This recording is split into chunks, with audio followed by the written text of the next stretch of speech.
Rebonjour les élèves.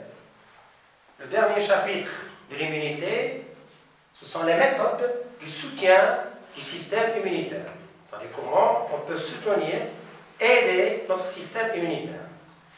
Alors, on va étudier cette année 3 méthodes.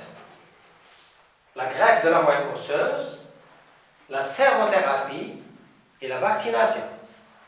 Alors, on va commencer par la greffe de la moelle osseuse.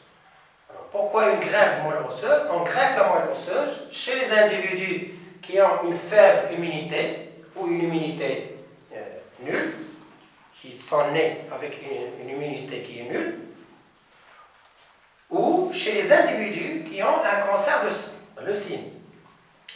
Alors, pourquoi greffe de la moelle osseuse? Déjà, on sait que la moelle osseuse, c'est un organe lymphatique principal où il y a naissance de toutes les cellules de l'immunité, c'est-à-dire les cellules souches. Donc, lorsque on greffe la moelle osseuse chez un individu, on va lui transporter un organe qui est normal. Mais il y a des conditions. Quelles sont ces conditions? Il faut que le sémage du donneur et du receveur soit compatible, c'est-à-dire une compatibilité qui dépasse 80%. Alors, il y a bien sûr cette opération est faite dans tout le monde, même au Maroc. Alors, la deuxième méthode, c'est la sérothérapie. Troisième méthode, c'est la vaccination. Je vais rassembler les deux. La sérothérapie, il consiste à injecter à l'individu un sérum contenant des anticorps déjà préfabriqués. Alors, ces anticorps, ils vont l'aider à guérir. C'est-à-dire, la sérothérapie, l'injection d'anticorps va lui permettre une guérison et une utilisation dans un temps limité. Donc, cette méthode, elle est provisoire. Elle n'est pas continue. Alors, troisième méthode, qui est la vaccination, c'est pas l'injection des anticorps, mais l'injection soit de l'antigène atténué ou une partie de l'antigène. Par exemple, prenons le cas de la BCG. La BCG, on injecte à un individu une bactérie ou bacille de corps. Cette bacille, elle est atténuée. C'est-à-dire qu'elle est toujours un antigène, mais elle a perdu sa capacité d'infecter l'individu. On peut injecter aussi l'anatoxine, c'est-à-dire une toxine atténuée.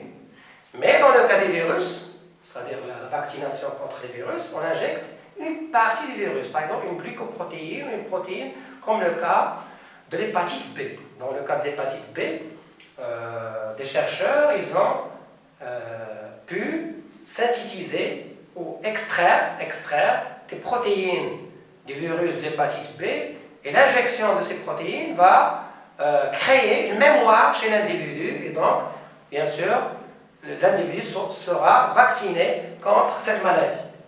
Alors, pour comparer les deux méthodes, on va injecter un individu, c'est-à-dire, par exemple, on va utiliser les souris. En même temps, le sérum et le vaccin.